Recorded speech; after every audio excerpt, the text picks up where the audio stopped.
Good morning, everyone, and thanks for joining us on Signals and Symptoms podcast. I'm again very grateful to Ed Marx to join, enabling secure, self-determined health data sharing and consent management. And this is exactly what we're going to come to the main topic of today is that like when we talk about AI directly, DTC to patients or patients in general, why do we need physicians apparently? So we're going to go ahead and talk about this. How do we do consent management better?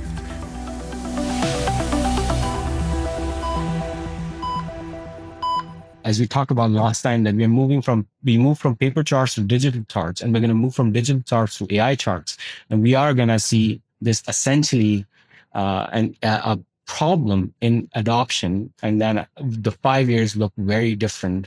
As Ed is going to talk to you about both, and I'm going to let him speak a lot today about how things are going to go in the future. I really want to learn from you that in your 20 years of experience, you are one person that I know for sure that really led what we call digital transformation and large institutions. I do believe that this whole AI, and I call it concierge AI, will do to transportation, what Uber and Lyft have done. And it's totally blew it up, right?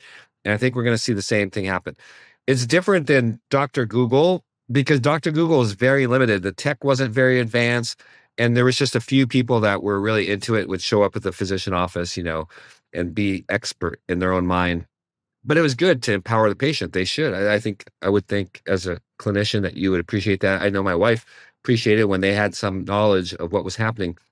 So I think the game, it's different. So, a quick analogy, and I know it's not the same as medical at all, but in terms of, the whole framework, I'm not a programmer, and I think you've already talked about, Junaid, where you could go in, and we all know these stories where someone doesn't know any programming, and within an hour, they could program something that used to take a year. And so it's just an amazing tool. We all know the power. We've been talking about it. Everybody knows. So why can't the same thing happen and disintermediate the way traditional healthcare delivery models are today? Obviously, I don't foresee anything in the near future for sophisticated care, but for primary care, we're already seeing it with symptom checkers, right? A lot of health systems already have online symptom checkers that are incorporated with their portals. And I can already tell, oh, I don't need to come in, or, oh, maybe I should come in, or, hey, watch for these symptoms and then I can come in. It's already sort of disrupting traditional model where I would immediately go to urgent care because my throat is sore for over 3 days. But now I got the symptom checker. It's basic stuff, but it's getting more sophisticated. So I've been testing these models myself, but I think back, Junaid, I'll just tell 2 stories to make my point. I think everyone knows I had a prostatectomy a few years ago. And what happened, I had a good physician. He followed best practices, and following best practices, yeah, it's talked about in one of those books. So he followed best practices, and by the time they realized that I had a real significant issue, I was stage 7, which is different, the way they do prostate cancer, but essentially stage 3 cancer for what everyone typically knows as the 4 stages. And so I only had one alternative. Now, if I had AI, because I'm doing this now, I would have been taking my labs and putting it in AI. And I guarantee you, it would have said, because my wife was telling me the whole time, go, get next level exam, a pathology exam, so that you can really know, because you're a high risk. The markers say everything. And I would have found it at stage 1, and I would have been able to take some easy medicines, and I would have been fine. Instead, I had to go through this horrific experience. Everything turned out fine, but it's still a horrific experience I could have avoided. Grateful to the force that everything turned out, but you are absolutely right. Early detection is one of the key value drivers. We are working in breast cancer detection, bleed Yeah, detection, chest X-ray, pneumonia, pneumothorax, TB. Because not only that, people have been asking really odd things, right? We are working on a cruise ship or a prison guard, and we want to diagnose TB because, again, it's not just you. You can go through different areas. So you are absolutely right that number one, early detection. I'm glad that you're sharing your personal story. And I truly believe your wife too, as well, because some of these things I've been adding into the, system. But again, we're going to talk about validity, accuracy at a later point. But yeah. I 100% agree with your point that things may have changed if you have access to more technology, and you would personally be persuaded to do early testing. So I'm going to give you two real examples now. I mean, that was a real example that was Personally. in the past. I'm going to give you going forward. So I noticed in my annual physical exam, which was July, that I had a marker for liver that seemed to be going up.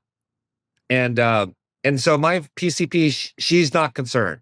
But I, having gone through that prostate process, I said, I want to do another lab a month later. And so I saw an increase. I did another lab a month later.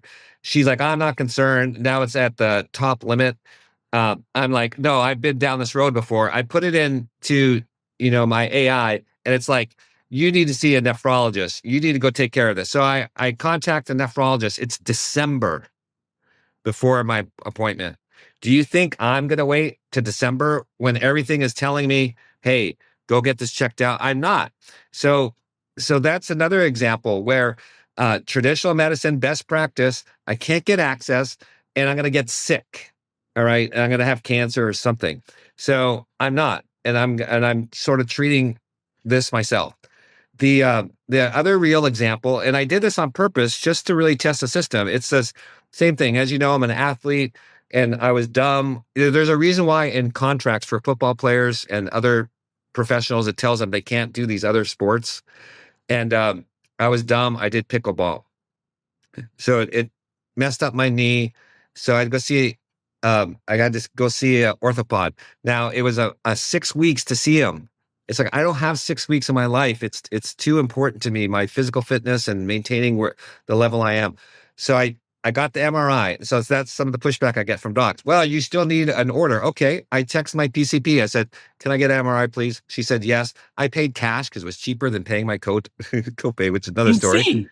It's Insane. yeah, it's crazy. And so I put it in to to AI, and it told me exactly what my problem was, what I needed to do. Now I still kept my ortho appointment, which was, I don't know, 7 weeks later.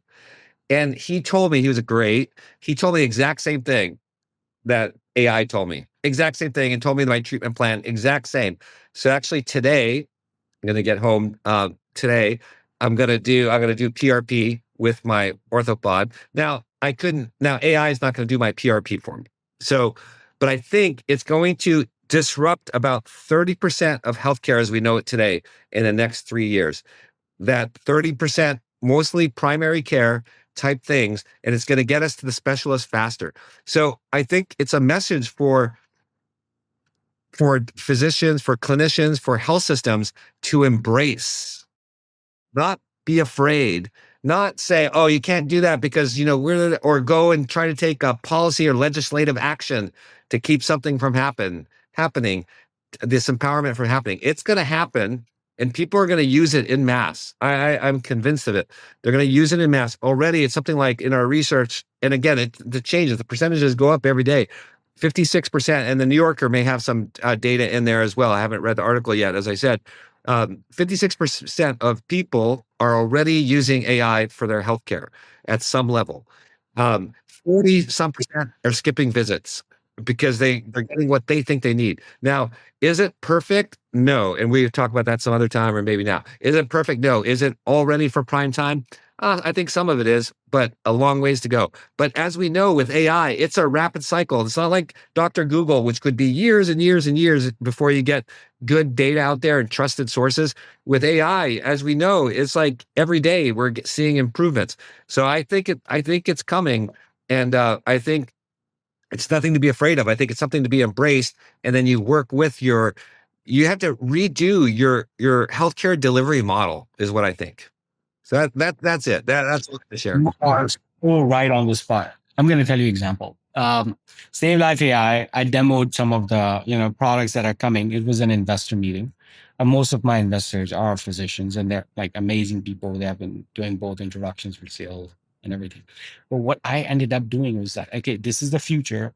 And then I showed it to one of the providers, and he looked at it and he said, Junaid, I'm never going to invest in it. I said, what happened? I said, you are literally showing me that, it's going to replace me. And I said, dude, it is not going to replace you. It's going to empower you. As a matter of fact, you'll be able to do more. Not to mention, we need 56,000 more just physicians. Yeah. We need 12,000 more neurologists. We need 18,000 more radiologists. Are you kidding me? Yeah. Your reach is going to be better. That's number one. And then number two is, of course, we have to adjust, right? We did adjust. I mean, as a matter of fact, we adjust on a regular basis.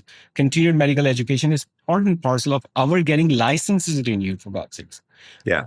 So I would like you to finish this talk today of say, look, I'm going to put a patient hat on, and this is what I need to learn. And then you're going to put a provider hat on, and this is what I'm going to learn. Then you have to put a hospital administrator on, and then lastly, just start, that what we're going to talk about, how insurance is going to change, sort of overall with this particular model. And then we'll close the talk today. Yeah. No, the payer part is super interesting as well. But yeah, I would just say, like, from a patient point of view, start exploring, find out the best AI for you, start exploring and start experimenting. That's what I'm basically doing with the two real examples that I shared, is start experimenting. I think from a clinician point of view, what I would do is I would start experimenting as well and thinking, okay, look at scenario planning. Like, maybe you don't believe anything we're saying. Oh, no, you might be like this. No, no, no, no. Then, okay, that's one scenario. But then open yourself up and say, okay, what if they're right, like to an extreme, do a scenario, and then something in the middle. Like, okay, how should I react with my practice, with my profession? What do I need to learn? What do I need to learn? What skills? Like, watch our podcast every Wednesday. Read our books. So what skills do I need to learn? And then how do I need to reorganize my practice in order to embrace this new wave? So if we're right, and again, just 3 different scenarios. Can't hurt to do it. It's a good practice anyways, gets you thinking. So that's the provider point of view. I gave you the patient point of view. And I think from a hospital point of view, it's the same thing. You need to be thinking about, because that's what hurt me in a way is we knew virtual care is definitely the way forward. There was no reason people need to come into a physical environment for everything. And so the pandemic, one of the side benefits was we got this boost in virtual care. Hey, it works. We can take care of patients. Quality's good. Safety's good. And then what did we do? We went back to the old way. It's like crazy. And some patients like it, but a lot of patients don't. And they're tired of it. And that's the other thing. That's why they're going to embrace this AI. Oh my gosh, now I can take care of myself. So what I would do as a hospital, you got to do the same thing, the scenario planning. And I would start experimenting.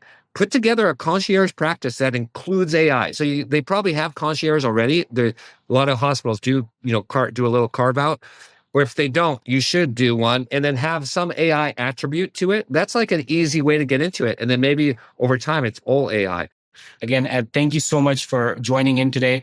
We're going to keep talking more about patients and care. So we talked about some of this, and then keep joining us. If you want to come in as a guest, we're welcoming you. We're not reaching out officially. The reason behind it is that we want to cover some of these core topics in the first 13 to 26 episodes. But then we're going to officially reach out. We're going to bring in more people, talk about these challenges, real stories, real implementation challenges, and we're going to be moving forward. See you every Wednesday, 7 a.m. Follow us on LinkedIn, Harvey Castro, YouTube, mine, Edward Marx, LinkedIn as well. And if you have any other suggestions, please reach us out as well. Thank you so much. Take care.